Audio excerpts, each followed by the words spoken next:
The game opens with this really awful, devastating explosion. It knocks down 6 square blocks of Empire City. Hurts and kills, thousands of people. But somehow you survive. You have these crazy electrical powers.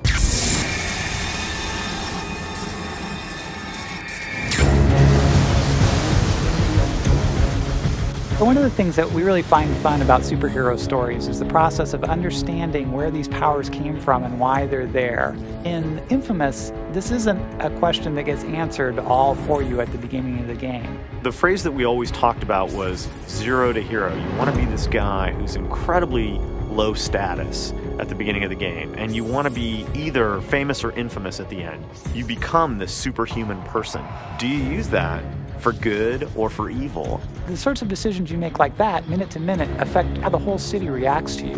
There's a lot of depth in the behaviors of both the enemies and also the non-player characters, just the citizens. I've been robbed! The sort of systemic complexity of the game is something that allows the player to have unexpected, exciting things happen. Feds dropped some more medical supplies, but they landed on that roof. Could you knock them down? There's this enormous world of side missions and quests that you can do in inFamous, which is on the order of 3 times as many things as the primary path has. You're not in just one big long tunnel going from the beginning of the mission to the end of the mission every time. You're in a city and you can go wherever you want, whenever you want.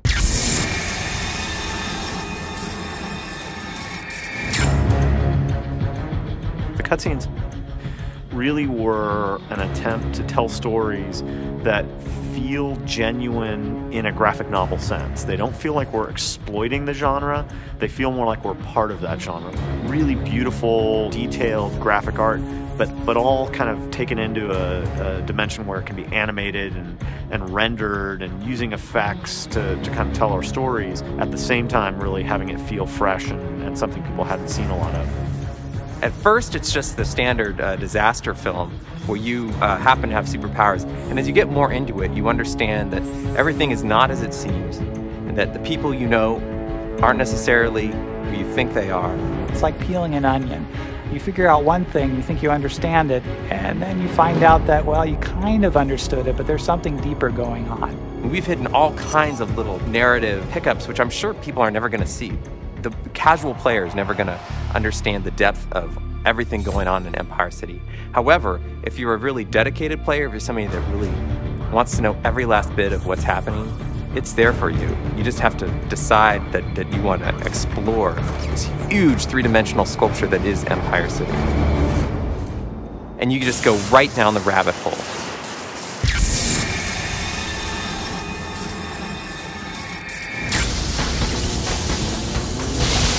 We are asking a critical thing of our players and our viewers, which is to believe that someone could get electrically superpowered. And that's kind of the gateway to the whole game.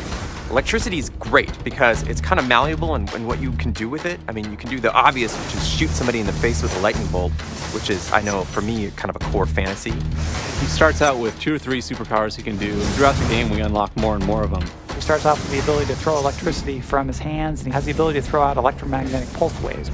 It's an electric wave that's traveling out in front of him. Everything from that to the really crazy stuff you might expect with lightning, which is calling down a massive thunderstrike. There are more conventional things like grenades and rockets, but we've framed them in a way that it is Cole using and extending his powers. Over the course of the game, you end up getting another 15 or 16 powers, and those powers, in addition to the ones you start off with, are all upgradable, at least 3 ways, and most of them actually end up having good and bad upgrades you can do depending on how you're playing the game.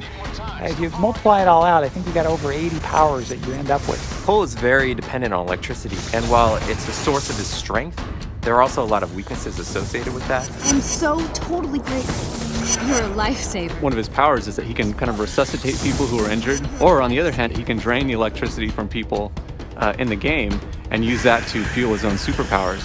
Anytime that there's an interesting resource that the character wants that inherently hurts someone else, you're faced with this choice of, I want this thing, am I willing to hurt this person to get it? So in a lot of ways, he's kind of challenged by this gift. This is the game that delivers on something I've thought about all the time, which is, if I had superpowers, what would I do with them? You know, if I could turn invisible, would I go on a stealth mission for the FBI, or would I sneak into the girls' locker room? You know, these are the kind of challenges that would be presented to you as a real-life person when given superpowers. We really wanted to kind of take you through that journey that you read about in graphic novels and you see on superhero movies. We wanted you to play that.